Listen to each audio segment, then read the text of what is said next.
இன்றைக்கி நம்ம சோம்பேறி சிக்கன் செஞ்சு பார்க்கலாம். நைட் ஆகிட்டு இருந்தாலும் இப்போ செஞ்சு பார்ப்போம். ஃபஸ்ட்டு இஞ்சி பூண்டு பேஸ்ட் கடையிலேயே வாங்கியாச்சு.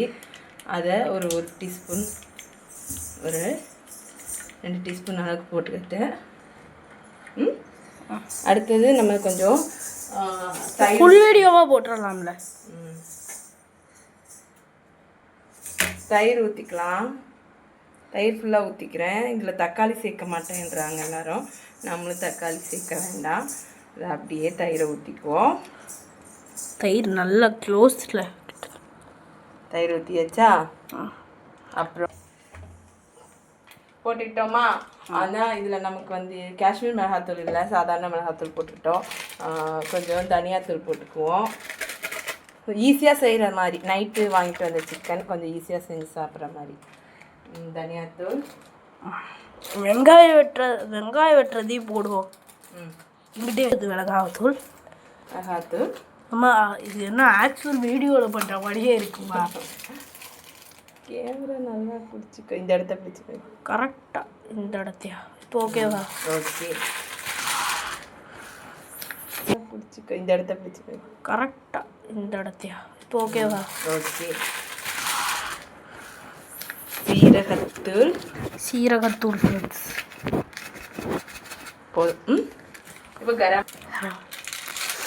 மனம் தூக்குதே. கரம் மசாலா கொஞ்சோண்டு போட்டுக்குவோம். ஏம்மா கொஞ்சோன்னு சொல்லிட்டு அதிகமாக கொட்டுறீங்கம்மா. அவ்வளோதான். மஞ்சத்தூள் போட்டுக்கலாம். தக்காளி இருக்கும். உப்பு வந்து தேவையான அளவு போட்டுக்கலாம். டேஸ்ட் பார்த்துட்டு கொஞ்சம் தேவைன்னா போட்டுக்கலாம் உப்பு. அங்கே அதில் சொன்ன மாதிரியே நம்ம அப்படியே பச்சையாக வெங்காயத்தை போட்டு நல்லா நிறைய வெங்காயம் போட்டுக்குவோம்.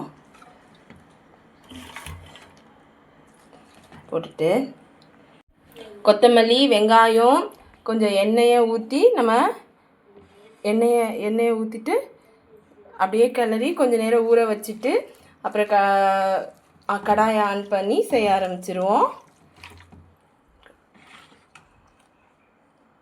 பாத்திரத்தில் எண்ணெய் ஊற்றிருக்கு. பாத்திரத்துக்கு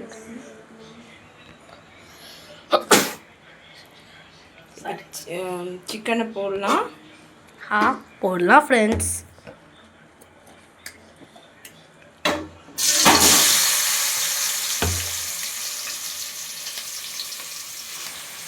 கொஞ்சம் கேமரா இருக்கு.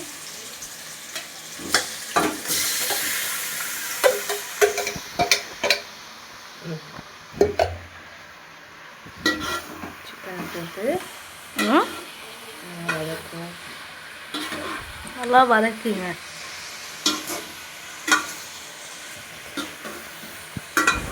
ஒரு டம்ளர் தண்ணியை ஊற்றி க்ளோஸ் பண்ணி வச்சுருங்க. அப்பப்போ திறந்து லைட்டாக கிளறி விட்டுக்கோங்க. தயிர் ஊற்றிருக்கிறதுனால அடிப்பிடிக்க வாய்ப்பு இருக்குது. சோம்பேறி சிக்கன் ரெடி.